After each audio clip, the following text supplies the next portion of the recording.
People who rented out their personal property as a service. What's your customer horror story? I ran an Airbnb for a year. 4 clean-cut frat boys had a 7-day stay.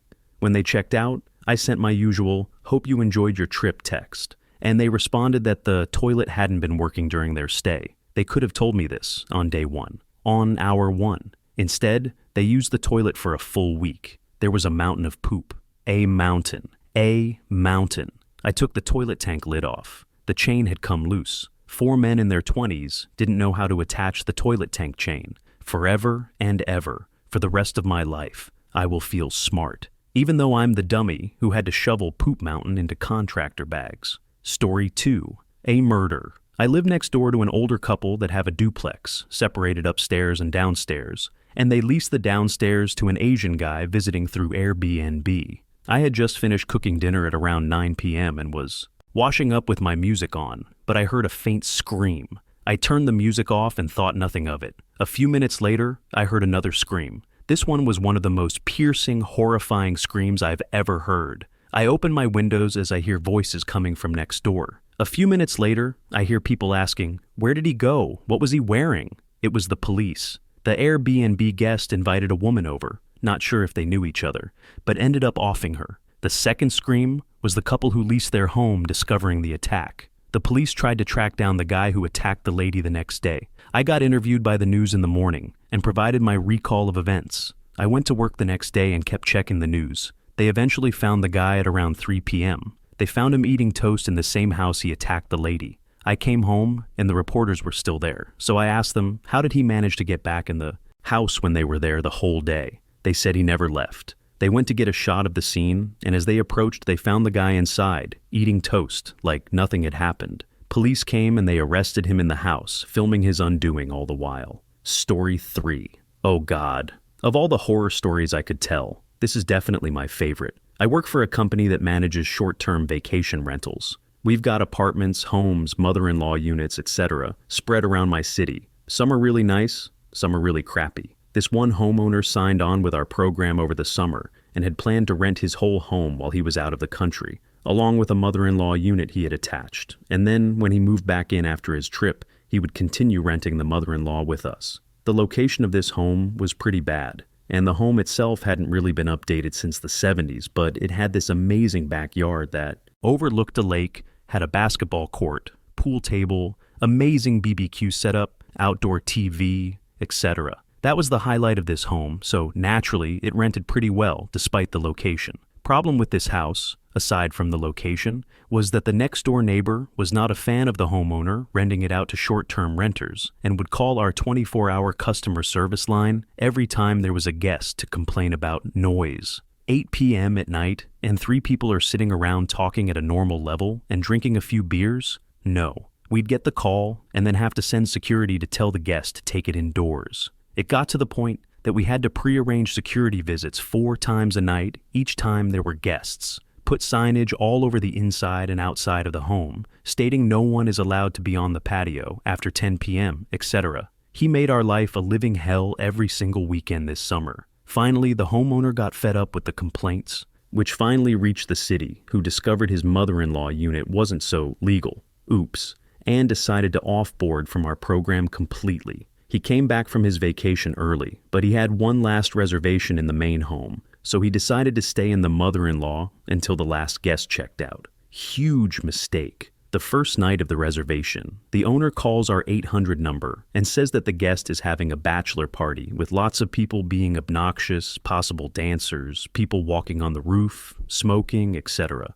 Unfortunately, he makes the mistake of making contact with the guests and letting them know he's staying on the property. This is important to note for later. So I send security down immediately and they confirm the presence of about 15 people. Max occupancy for this place is only 8. So I call the guest to tell him he needs to get 7 people out of the home within 15 minutes or get evicted. The guy is drunk and super pissed but says whatever, they're leaving to go to a club anyways. Security confirms they all leave and does multiple rounds throughout the night and the rest of the weekend, noting it's very quiet. Awesome. That was easy, right? Wrong. Oh, so very wrong. The guest checked out Sunday, and the owner immediately went into the home. They had egged the entire interior, stuffed bananas in his record player and toaster, smeared it on walls, unplugged the washing machine. This wasn't discovered until the housekeeper went to do a load of laundry and flooded the laundry room, blew up eggs in the microwave, etc. It took a team of housekeepers 12 hours to clean that place up completely. It was awful, but this owner, who is well known for being a bit of an egotistical big shot and was a nightmare to work with, should never have made contact with the guests, as I'm sure it was his behavior that ticked them off and caused them to wreck the house. The kicker, though, a week later, as we were wrapping up the off-boarding process, we got a call from him. They had upper-decked both toilets in the home, and he had just discovered it. Sick. Story 4. My mom drives for Uber. Probably like 2 months ago, she picked up this guy from a club, drunk off his A. His friend had ordered the ride for him, so this guy kept asking my mom to pull over so he could pee. I guess one of those times, he had squatted down into a bush and taken a dump.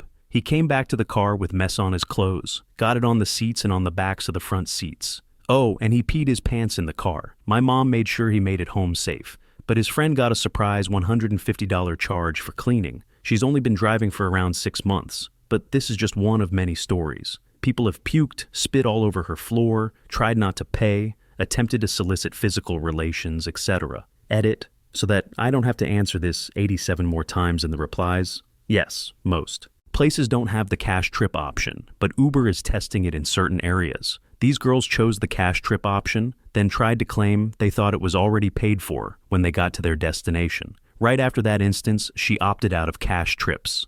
Story 5. I drive for Uber/Lyft as my sole means of income right now. It's never a dull moment. I've done about 1,600 rides with Uber and close to 1,000 with Lyft in 1 year. Most passengers are awesome. I never have issues, even with drunk people. One night, though, this drunk girl and her drunk friends get in the car and are acting really obnoxious. I even joined in the banter a little bit to keep the ride fun. Going down a dangerous road at about 45 miles per hour, the girl sitting behind me reaches forward and covers my eyes and pulls my head back against the headrest, jokingly saying something about, "What time is it without looking? Game over." I was pissed. Lucky for them, we weren't far from their destination. Otherwise, I would have left them on the side of the road.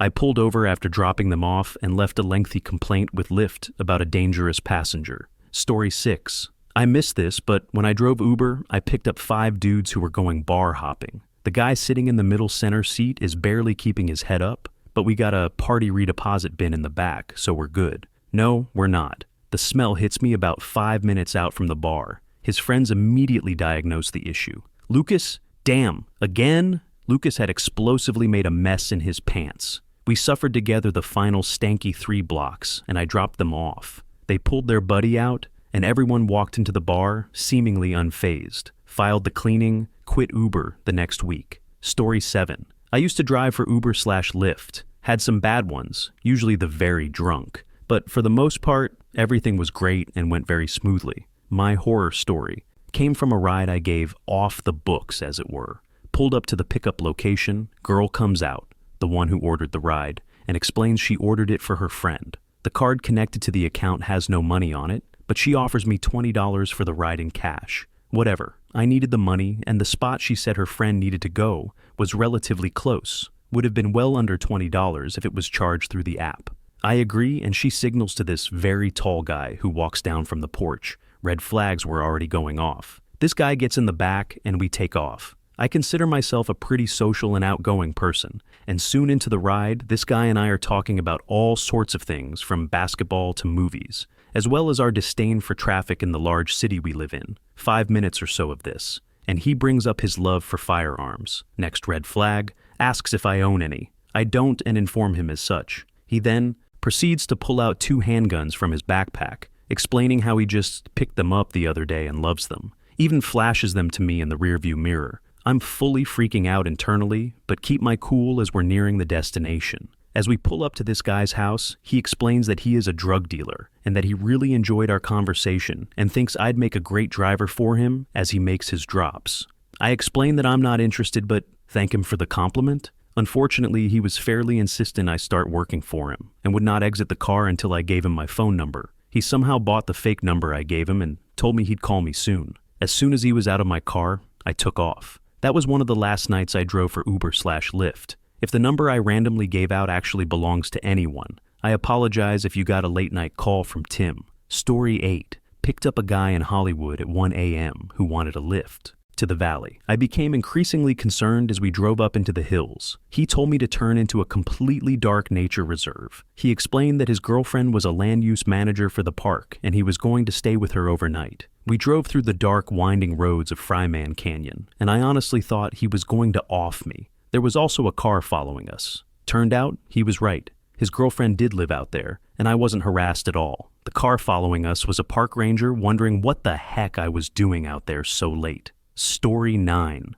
Some little jerk shot BBs through one of our bathroom doors. We know which family did it too, but they denied it, and we have no proof. Those parents knew damn well their kid did it too. I'll never understand why they couldn't act like adults and own up to it. Edit. To answer the most common questions, this happened years ago. We did not inspect the place after each time guests stayed at our vacation home, because it's 4 hours away from where we live. Our property manager was supposed to do that, but they were pretty terrible at their job. When they managed our property, guests stole all sorts of things and were never charged for it. Pillows, ornaments, blankets, etc. would regularly be stolen. The property manager or insurance always paid for the missing or damaged items, but it was the principle that people were getting away scot-free that bothered me. We have since switched to a different property manager that is a lot better. Another one that bothered me was when someone put all of their cigarette butts in my charcoal grill. Like, seriously? I don't have a problem with smokers, but clean up your friggin' buns at least. Story 10. Not a horror story, but frustrating. I have an Airbnb rental in a small ski town. One of our first guests was a single guy who brought his Shih Tzu. He stayed for one night and left a 1-star review, saying there was no silverware in the house. There's literally like 40 of everything. The power went out across half the mountain due to an ice storm, and he was bored. And finally, that he was disappointed that the fridge wasn't stocked. Clearly says on our listing that food and drink are not provided. Here's the kicker. The next guest that came in went to clean some mud they thought they tracked into the house. Ended up being dog crap from the A-Hat's Shih Tzu.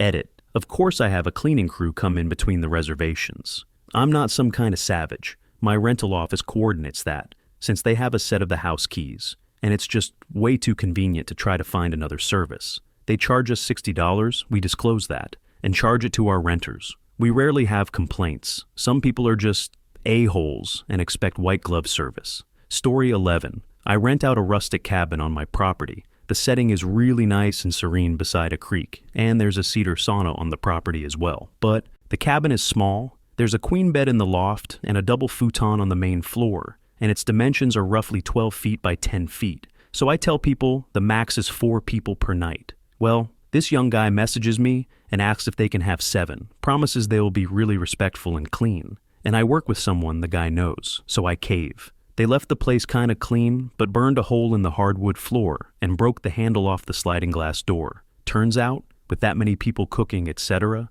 the humidity in winter caused some moisture condensation on the track, which subsequently froze. And instead of just leaving it and letting me know, he forced the door closed, breaking the handle in the process. Not an easy feat, hurt his hand as well. He was sure to let me know. Code for, don't take my damage deposit or I'll sue you. You can bet I never let more than 4 in there now. Story 12, I drive for Uber. I got a pickup for one of the satellite buildings of a local hospital. No big deal, I've picked up and dropped off people there before, and had never had an issue. As it turns out, the department I was picking up from was the rehab clinic for the area. As you may or may not know, there's a 5-minute wait time from the moment we arrive, the app determines it, not us, to the moment when the driver can simply cancel and collect the cancellation fee. For obvious reasons, we tend to keep a sharp eye on the clock. The time was getting close to the 5-minute mark when I got a text. A nurse or doctor on the inside was using Uber to transfer a patient. Okay, still no big deal, I guess. About 10 seconds later, some bedraggled guy comes out a bit unsteadily and asks if I'm here for doctor. I said yes, and he said that he was the transfer. He got in, and I started the trip to discover that the trip was 70 miles away to another rehab clinic. Now, long trips are my jam. I get paid well for them. They're easier and less stressful than a bunch of little trips, so I was pleased. Not 2 minutes into the trip, he was like, "Hey man, I don't really want to go there. Take me over there instead." He wasn't asking, he was telling. Already I was uncomfortable and decided it was easier to just do what this guy wanted, rather than stick to the requested destination. He He couldn't pick out exactly which way he wanted me to go, so he just started telling me to turn onto random streets. At some point during this adventure, he asked me how much cash I had on me. Red flags all around now. I tell him I don't really carry cash. He sighs, says, "I was really hoping for at least $15, and pulls out a small knife. Crap. So now I'm panicking and pulling out my wallet at the next red light. I had $5 from someone who tipped me earlier that day, but nothing else. He took the bill and told me to keep going. Christ, I'm shaking a little just telling the story. We arrive at what I assume is a drug house. Guy tells me to wait for him and gets out of the car. I can only assume that he was desperate for his next hit or whatever, and didn't really think that through. I shut and locked the door and took off as soon as he was across the street. Went home, reported it to Uber. I didn't file a police report because it was only $5, and Uber said they'd take care of it. I don't really believe it, but I didn't want to deal with anything else that day anyway. Story 13. Not so much personal property as it is my experience working in event planning. There were customers who would rent our equipment and treat it as if it were their own. Then there were people who outright abused our stuff. The worst experience that comes to mind had to do with a caterer who had consistently rented from us. He was hired for a wedding reception on a ship and asked us for wine glasses, plates, linens, and the like. After that weekend, we received less than half of our stuff back, or it was broken, the wine. Glasses were thrown into the box they were delivered in, and most of those were destroyed. The same went for the plates, but we did recover most of the linens, not all. My boss told the caterer he was going to be charged for the broken glasses and plates, and he immediately assumed no fault. Well, dude, don't call us frauds when you sign a contract, clearly stating that you agree to reimburse us for damages. He tried disputing it with his credit card company, but we won out. Story 14. I rented out a newly remodeled home after getting married. I used Renters Warehouse as a property manager. They found tenants immediately, and the move-in was painless. 2 weeks later, things started to go south. First a toilet broke, then another toilet broke, then a pipe disconnected. The rate of failures was occurring so fast that my $65 home warranty trade calls were exceeding my income from the property. 1 month later, my pool guy sends a text. Something doesn't look right at your house. No power. I contacted the property manager to verify rent was paid. It was not. I requested a 24-hour inspection to view the property. When I arrived, it was worse than I could imagine. There were holes in the interior and exterior walls. Someone walked around the house with a can of paint and put a postcard-sized amount of paint on every single wall. They stole the basketball hoop. They marked every drawer and closet. They gouged the door frames. Irrigation lines were cut. Almost every plant outside was dead. In the end, everything worked out. Although there was almost $10,000 in damage and unpaid rent, I was able to find renters on my own who agreed to paint and repair the property in exchange for 1 month's rent and 50% off all deposits. They post everything on Facebook, and it looks fantastic. Story 15. Single horror story. Multiple issues. I own and rent out 4 different houses. At the same time, everything below happened, broken down, by different properties. Its tenant's son got out of prison. I didn't even know the son was a troublemaker. Said son is invited to live with my tenant, who was excellent. Son sold narcotics to an undercover agent out of my property. The city was threatening to seize the property. I ended up evicting the long-term great tenant to get the city to leave me alone. B, long-term tenant lost their jobs. C, lady died. D, tenant said to me, I am going to live here, and I am not going to pay you. Talked with a lawyer, and he said laws were in her favor. Gave advice to drive her out. It was a 3-month process, but she left. Story 16. During grad school, I rented my car out for maybe 6 months on relay rides, now called Turo. It went great for a long time. $40 a day buys people a small Nissan sedan. I live in Chicago, and people would use it to drive home to Ohio, Michigan, or Wisconsin. I work and live downtown and use the CTA to get from A to B, and it's no problem. One girl is even a repeat customer. She's a makeup artist and uses it to get to wedding gigs in the burbs. Then I lend it out to a hot young chick for 3 days. On the 3rd day, she asks for an extension with some BS excuse. Whatever, I'll take the money. Next day, she returns it and goes to get the keys, and she shows me the back bumper. It's bowled inward on the driver's side. I'm not really sure how you make that happen, unless someone hits you going very slowly, or you back in an odd direction into a hydrant, and tries to give me a sob story. I take the keys and lodge a complaint, using Turo's app to get it fixed. As I drive, I notice the smell of weed in my car and eventually find an unfamiliar lighter under my seat that says, "Flick my Bic." All the while, I'm getting sob stories from this girl because it's the holidays and she won't be able to pay the bills if I finalize the complaint, because Turo is going to charge her like $500 of the $800 they are going to pay for my new bumper. Bish, you hotboxed my car and wrecked the bumper. Life has consequences. I should have charged you more. Story 17. A friend I was with received a call from a distraught old school buddy who lived in a rural town, who had just driven past her rental house to find the cops raiding it. Naturally, she stops her car to figure out what the hell is going on. It turns out the renters weren't even living in the house. They were growing weed in every room and had knocked out bits of the ceiling and walls to feed their hydroponic system setup. Sorry, bad explanation. Basically, the house was wrecked and filled with holes, but the police managed to arrest the fake tenants. The school buddy was upset and called her friend, who I was with, to unburden herself, literally standing outside her car going, "What are they gonna do next? Holy crap. Holy crap." It was like a play-by-play description of chaos. Story 18. Late to the party, but my mother rented out our childhood home to a lady from her church. She was leaving her husband and had 3 kids with her. The pastor's wife told her that my mom had a house she could let her live in, assuming my mom would be okay with it. So my mom said okay as long as she pays $300 rent and opens her own utility bills. She was there for over a year. She had 3 families living with her in a 3-bed, 1-bath home.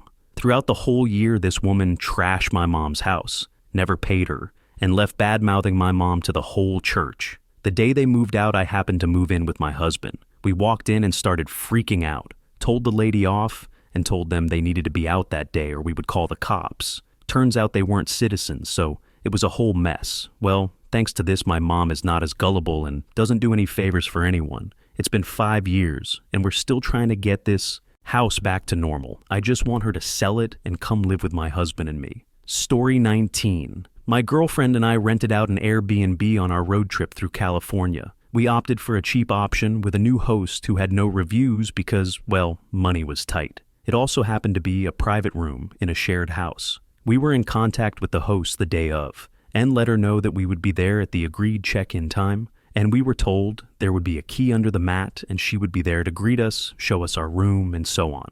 We got there at the agreed time, and our first red flag was that there was no key under the mat like she said there would be. But there was a woman directly inside, presumably the host, so we knocked. The woman inside just froze for about 30 seconds and then let us in. We asked her about the Airbnb and where we should go, and the only words we could make out in English were something along the lines of, "I stay in here," as she pointed to a sheet hanging over the living room doorway. So she's clearly not our host. She walks behind her sheet and disappears, leaving us there. My girlfriend and I were dumbfounded and just decided to leave, try to contact the host again, and come back later. We went to see a movie, and during it the host responded to our messages and said she was sorry she had to leave briefly, but she'd be there this time when we got there. Okay, cool. We head back, and there is a key under the mat this time, but the host is nowhere to be found. Again, it's only the same elderly Asian woman who has no idea why we're there. Now there's a loud dog barking in the back of the house, and some guy screaming bloody murder for the dog to shut up.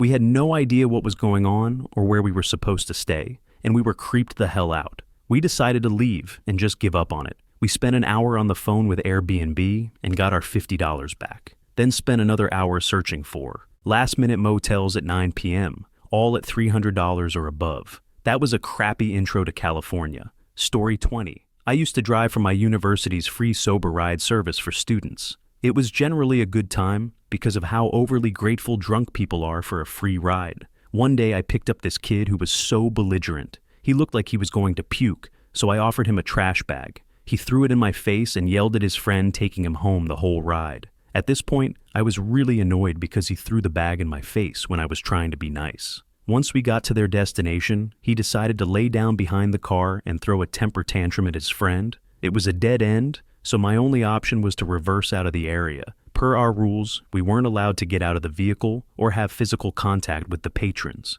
He kicked and screamed on the ground for about 20 minutes while we tried to convince him to move. He ran in the house. The second I picked up my phone to call the cops. Story 21. I had a friend try Lyft for a while. He picked up a group of kids in a bad area of town at like 4 a.m. in his brand new Volkswagen. En route to wherever he was taking them, one of the passengers freaked out and kicked out one of the windows. My friend stopped the car, and the guy climbed out of the window and ran away. He called into Lyft and told them what happened and was covered under their insurance, which had something like a $2,000 deductible. I think the total bill was like $2,300. He tried to put it on his normal insurance, but he told them he was driving for Lyft, so they denied him coverage. The person who ordered the cab had a really unique name, and through some Facebook stalking, he was able to find her, and subsequently the guy who kicked his window out. This is where it gets really interesting. He couldn't get the guy to friend him on Facebook or respond to any of his messages, but the guy had a website for his band,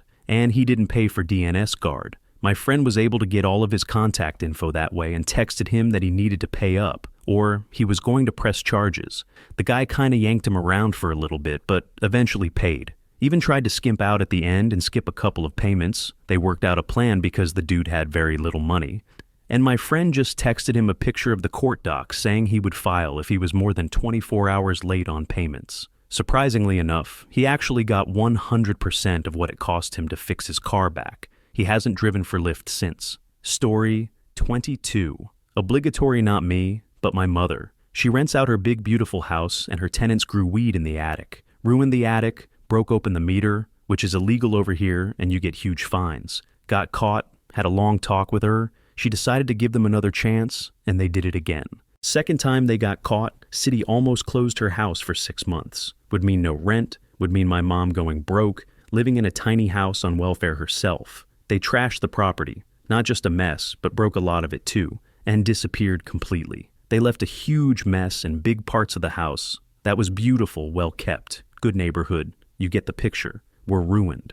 She had tons of work cleaning all of it up, and lots of enormous bills for repairs before it was back in a semi-decent state, and she could rent it out again. Story 23. Had an Airbnb guest who had a manic episode while staying with our family in our house. She cleaned the basement laundry room one night while we were in bed. It really was clean, but it got to the point that it was really uncomfortable that even though the laundry room was kind of dirty, it was not part of her rental space, and she was basically really invading our space. The next morning, she yelled at our 2-year-old for making noise, and then yelled at the neighbor kids over the fence that she was going to call the cops if they kept screaming. She had also been getting into our liquor in the kitchen without asking, probably further contributing to her bizarre behavior. She started really getting manic and saying things like, "How can I relax in this house when it is dirty like this?"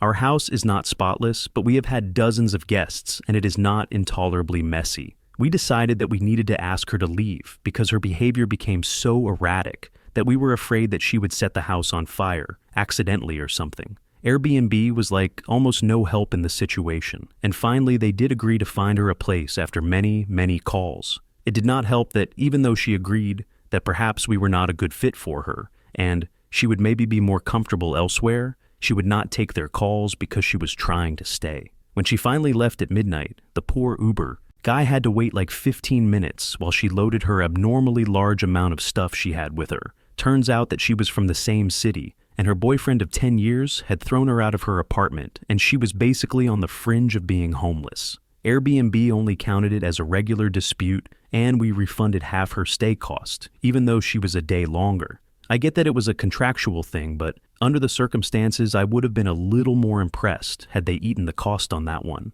since it was totally beyond our control. When we went through the box of garbage she hauled outside, there were things in there like the kids' shoes and our house phone. I have since become much more careful about who we rent the room to.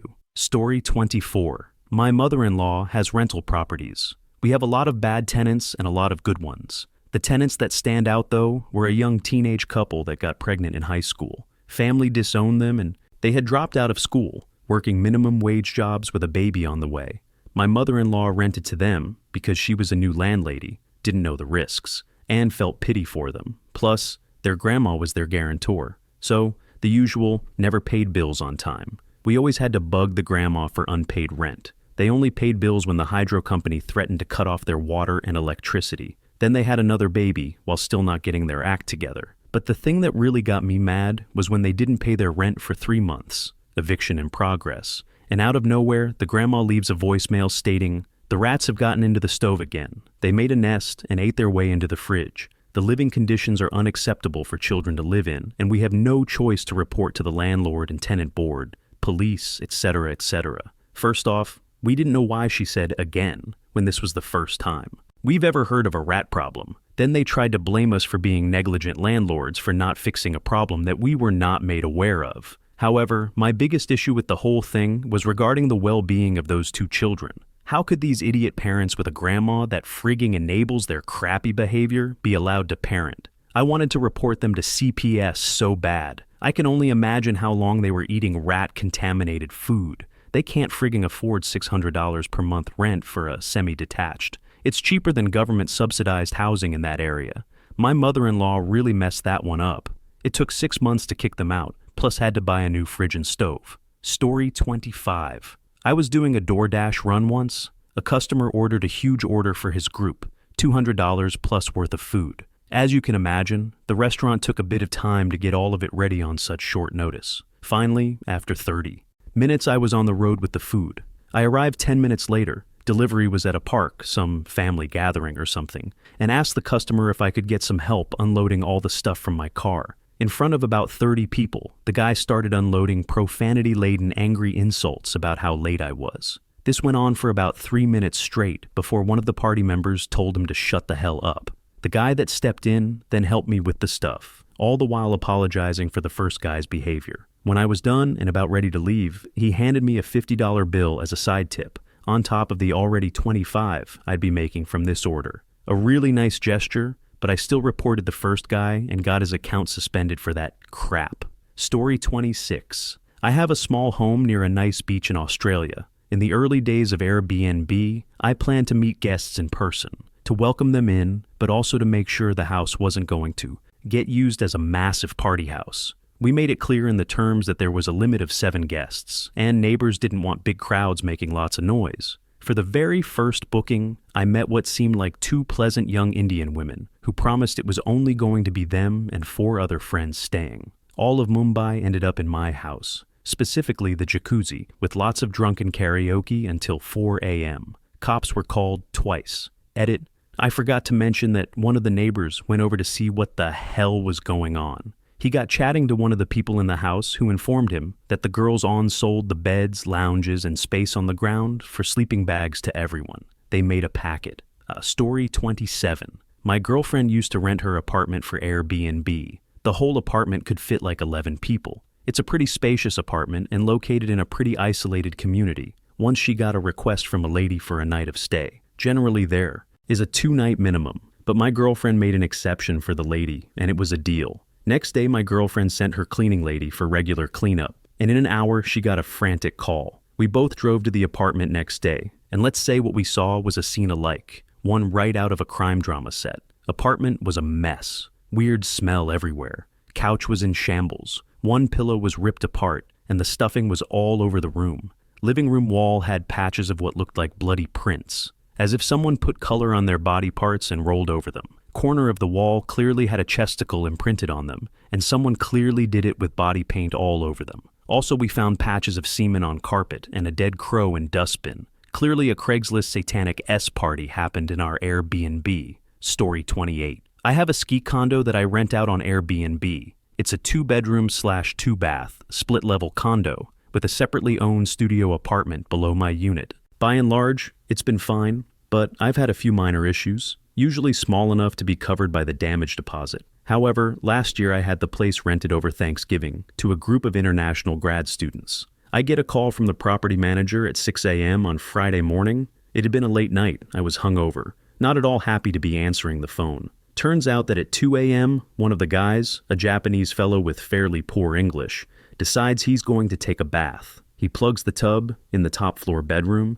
and starts the water running, then goes and lays down on the bed and falls asleep. For the next 4 hours, the water is overflowing the tub, flooding the master bath, the master bedroom, the kitchen and dining room, and the entire studio apartment below my unit. In the end, the Japanese kid did make good and put his insurance company in touch with my insurance company, and everyone got paid and no money out of my pocket. It did cost me a bunch of my time and caused quite a bit of heartburn. It also cost me a few $100s in gift certificates to some very nice local restaurants and a couple bottles of booze to the downstairs owner and the property manager to smooth things over. Story 29. My parents were renting out a house through a fake estate agent. They were definitely not a real estate agent, because all they did was take our money and provided little, if any, service in return. One day, Dad noticed the rent wasn't in his account. In fact, there had been no rent in his account for about 6 weeks. Dad called the REA, and they agreed that rent money is nice and he should be getting some. And, hey, maybe we should find out why there isn't any. Turns out, the renters didn't have any money and had simply stopped paying. Why we needed a REA to establish this incredible revelation, I am not sure. Dad told them to boot the renters out if the money was not paid in a month. Suddenly, the renters did have money and caught up on their rent. But then a few months later, it happened again.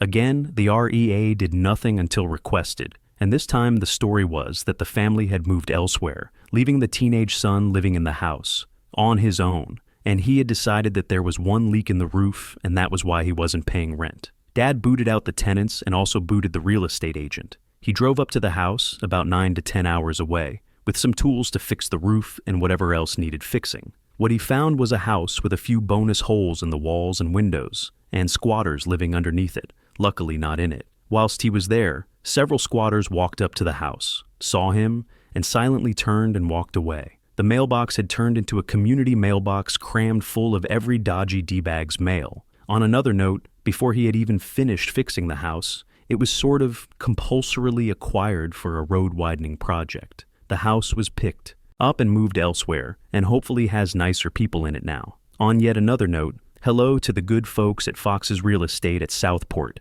QLD. Story 30, I rent out my beachfront house in Italy. A few months ago, I got this guest with a sad story about her dad visiting his hometown for the first time in 50 years, blah blah blah. I agree to rent her the place at a reduced price in the middle of high season, at a weird schedule that would mess with other rentals, but whatever.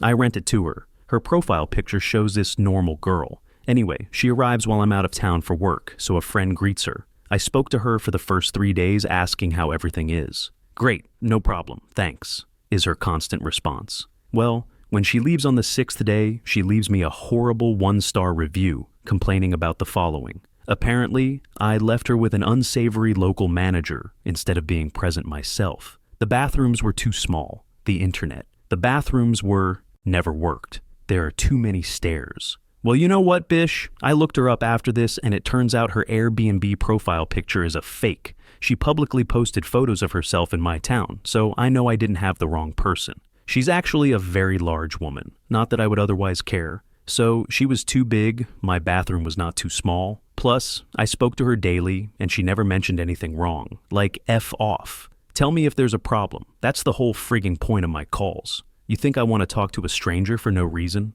Not a crazy story, but it left a bad taste. Story 31. This isn't all that bad, but my horror story is the St. Patrick's Day glitter bomb, Bish while rideshare driving. A girl got into the back seat. I don't know if someone dumped a whole packet on her before she got in the car, but she was covered in green glitter. It wasn't obviously falling off of her, so at first it looked like a regular, if heavy, application. But then, she got out and left a button-back glitter stamp on my back seat. I pulled over and did my best to brush it out. Well, glitter being what it is, despite repeated interior vacuuming, I was finding green glitter right up until the car got repossessed. It even migrated from the back seat to the trunk and front seats. I would shower after a day of driving and see bits of green glitter wash into the drain. It was on my pillows, on my clothes, in the lint coming out of the dryer for months afterwards. Story 32. To start off, let me preface this with the fact that I try to see the good in people. This taught me a valuable lesson in trust. Hubby and I bought a new house right before we got married and moved out of his with plans to sell it. The old house needed some cosmetic work before listing it for sale. Normally, we'd have done the work ourselves, but a contractor friend knew we wanted to get it listed ASAP and offered to do it for us. His offer was made based on payment at closing if we supplied all supplies. We'd known him for years, knew work is slow for the winter, and thought he was doing us this huge favor. What could possibly go wrong? We went out and bought all needed supplies and gave him the key. He promised it would only take 2 weeks max to do the work. After a week, with little progress, he stopped returning phone calls. We swung by the property, and it was obvious that he'd moved personal belongings in and had been sleeping there. Finally, after waiting at the property for hours, he showed up full of apologies and excuses. He claimed his long-term girlfriend had kicked him out, so we thought it would be okay to sleep there for a few days until he found other arrangements. We thought that it was a plausible story and verbally agreed to a 2-week extension. This started a cycle of some work, claims that he'd pay his expenses and extensions. We never imagined what was to come next. 2 months in, it became obvious that the work wasn't being done. He'd not moved out as promised, and we suddenly were thrown into the world of squatters' rights. We suddenly had to give 24 hours notice before entering, which didn't matter since he changed the locks and put up surveillance cameras. We couldn't legally disconnect the utilities, and in the course of one billing cycle, he'd run up an $800 electric bill, $500 water bill, and a $400 gas bill. The most the utilities ever were, with 3 adults in that house, was $200 a month. We'd drive by in the dead of night in the winter, and every light would be on and doors open. We later found out that the hot water tank began spewing water, and he just let it run. Next thing, we start hearing from the neighbors about lots of traffic and people coming in and out constantly. He began posting on social media that he was buying the property and a woman moved in. From online photos, he made a few rooms nice and now had a big screen, TV in the living room. The woman was all about how much in love they were and how much she loved the house that they were buying together. Cars were being parked in the backyard, and according to the neighbors, would sometimes sit for days with all the windows open. Odd behavior for April in Ohio, where it is still raining and snowing on and off. This becomes important in a bit. Eventually, the utilities were cut off because I just couldn't pay them. We were juggling 2 house payments, my husband lost his job, and my health crashed from the stress.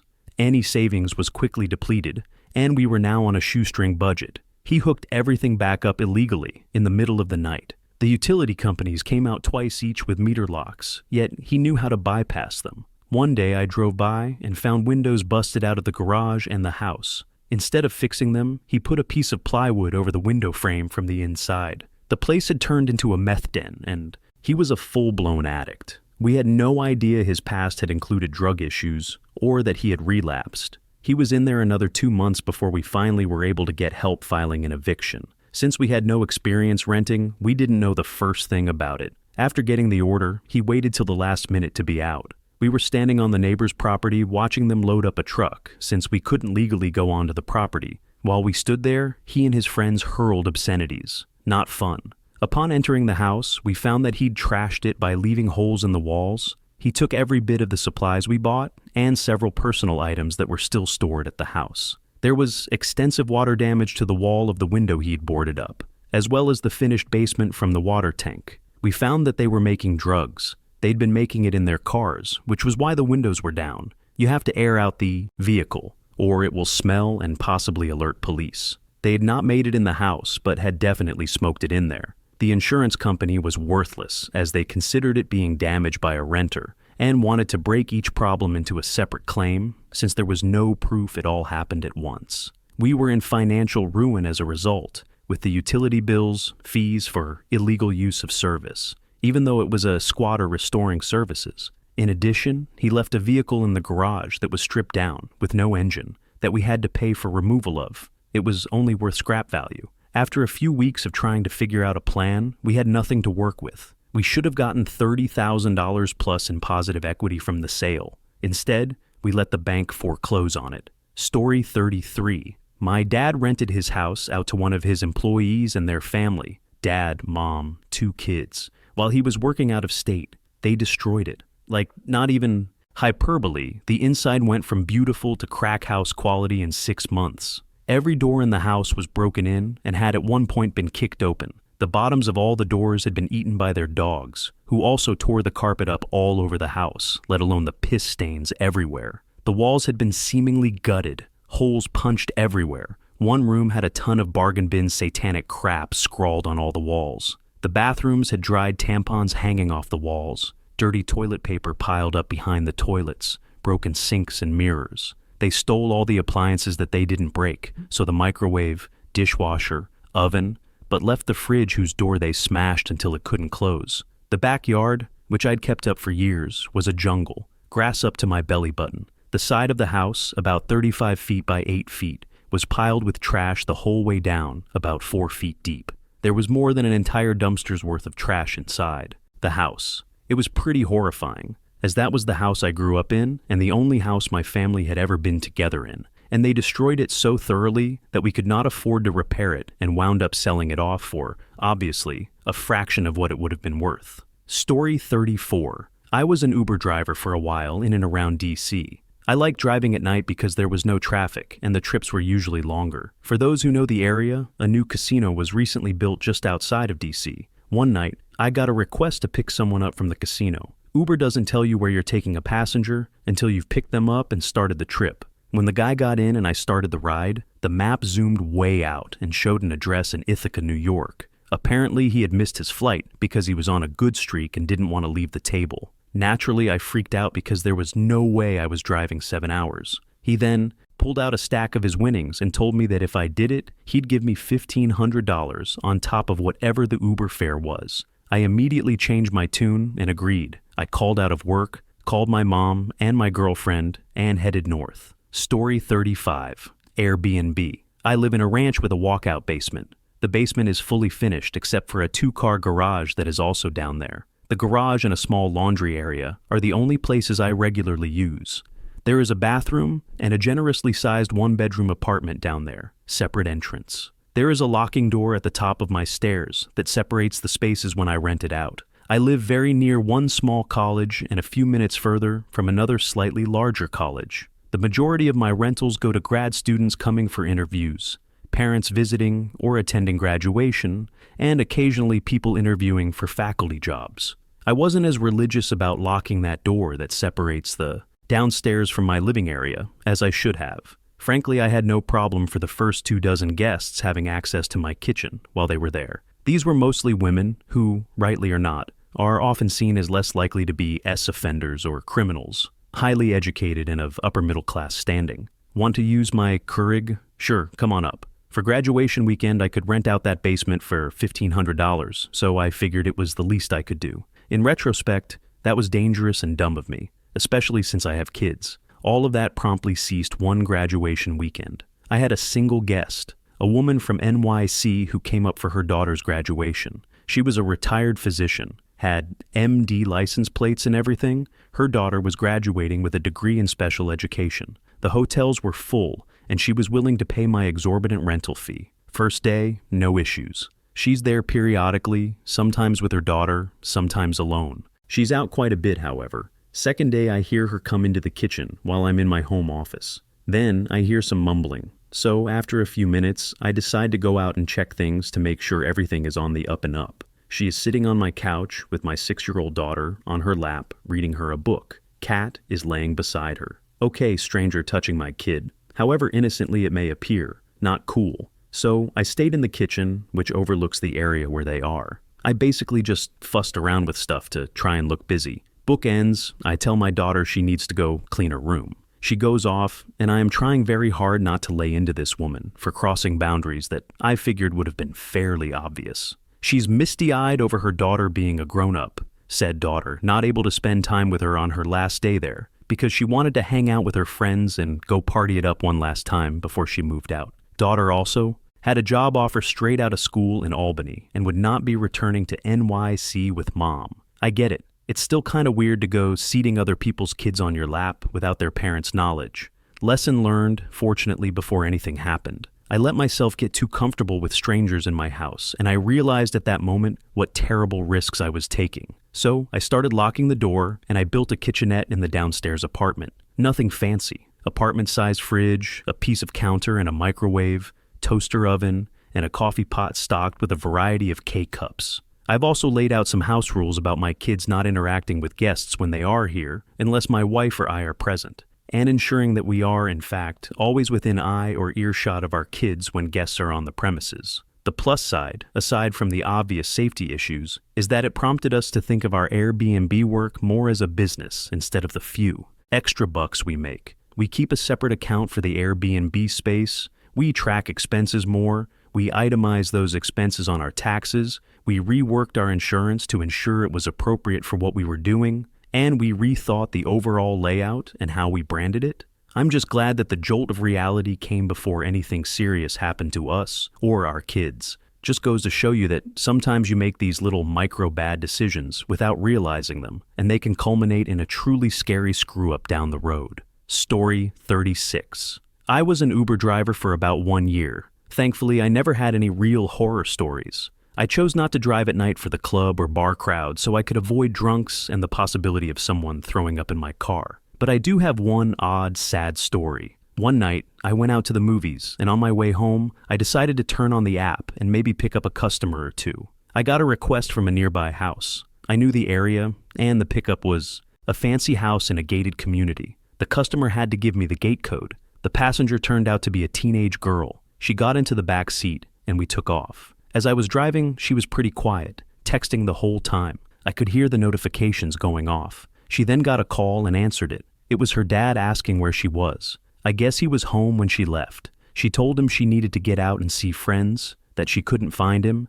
and that it was fine, because she was using her own credit card. She started sniffling and softly crying. He didn't seem to understand, and I figured she had gotten into a fight with him or something. She eventually ended the call, and we arrived at her destination. She was still softly crying, so as she got out, I turned to her and told her I hoped she felt better. She said thank you and explained that her boyfriend had been in the hospital many states away. I said I hoped he was okay. She replied that he wasn't and that he had passed from an OD. I was not expecting that. Story 37. Used to drive Uber. Had a group of guys around midnight who were super drunk, going from the bar district back to the student apartments. One dude kept saying he was feeling sick and was going to puke. Offered to stop several times. Never heard the hallmark signs of puking, and he kept saying he was fine. Dropped them off and immediately got another call. Go to pick up the next group, and they informed me that the guy on the other side had puked down the passenger side, outside the car, thankfully, while the dude sitting behind me was talking about wanting to puke the entire ride. I felt horrible. Quickly grabbed my cleaning kit out of the back and wiped it down the best I could with some cleaner and paper towels. Luckily, those folks were super nice and went with it. Running Lyft and Uber was all right, but it got to be too much. Be my designated driver so I can screw your car up instead. Story 38. I was the customer in, or this horror story, and I feel really bad about it. I rented a car on Turo and was staying at a rental vacation home with some friends. I picked up the car in the afternoon, all well and good, and didn't get back to the house till around midnight. I received instructions from the owner of the house not to park on the street or block the sidewalk because we would get towed in a gated community. Well, at midnight I didn't notice or think to pay attention to the fact that the sidewalk is set about 5 feet back from the road and thus crosses the driveway in the center. I parked behind someone else and blocked the sidewalk. Car was gone in the morning. I called around and found out who towed it and learned that I needed the person whose name is on the title in order to get it out of impound. So I called the owner and he said he could pick me up and drive me there. Great. I Googled the name of the tow yard, and off we went on a 35-minute drive to what turned out to be their secondary lot. I have no idea why it comes up first on Google, but it did. 30 minutes back to the actual lot. Once we get there, the owner hands all his information to the impound guy. The impound guy comes back after a few minutes saying the man who rented me the car does not have his name on the title. After much arguing, it turns out the car is registered in his wife's name, who did not take his last name when they got married. Worse, she is currently in South Korea. After speaking with a rep from Turo, I said I would be happy to pay the tow fee, as it was obviously my fault. But I did everything I could to get the car back, and I shouldn't be responsible for additional storage fees from the impound lot. They agreed. I got a call about a week later, saying they were still working with the car owner to get either his wife back in the States or a notarized power of attorney letter, allowing him to retrieve the car. This was a month ago now. I got an email last week saying the owner has stopped returning their calls, and if they do not get a receipt showing the actual towing fees that I am responsible for within 90 days, I'm off the hook for any of it. It sounds like I totally screwed this guy, and if he ever gets that car out, it'll cost more than the car may be worth. I feel terrible about it, but I also feel like you should be required to have your name on the title of a car you are renting out to people. Story 39. My dad rents out properties. He had one dude who lived in the apartment for almost 9 years. He moved out after finding a house in another state. Dude never gave my dad any problems and always paid rent on time and never reported any issues, so my dad never went in his apartment. After he moved out, We went in to clean up the place. It turns out the dude was a massive hoarder. He never told my dad about any issues because he was so embarrassed of his place looking terrible. I found the sink pipe being held up by a cereal box and a pizza box, stacks of magazines and newspapers everywhere, from the floor to the ceiling. We threw away all the rugs. I had to scrub a crap ton of mold off the tiles in the bathroom. He took none of this stuff with him, just the most random crap he didn't need. We found clothes, a second fridge that we didn't buy, a tire, tons of cardboard. It was difficult to walk around. Story 40. My parents had been renting out our back room for a while, and we had some pretty cool people stay there. However, one girl came to stay for just one night, and we could tell right away that something was off. We all thought she was unstable. We could hear her talking in her room, and we weren't sure whether she was on the phone or talking to herself. When she took a shower, she was still talking. My room is right next to the bathroom, and I was too scared to leave my room. My mom eventually drove her to where she wanted to be dropped off, but she let her out 2 blocks early because she was worried about what might happen if she drove all the way. Aside from that, we also had a crazy dog lady, which was actually an awesome experience. We only have chickens, so it was fun to play with her dogs. You really do meet some weird and wonderful people when you rent out a back room. Thank you for watching. If you enjoyed this video, be sure to give it a thumbs up, subscribe, and hit the bell icon so you never miss an update.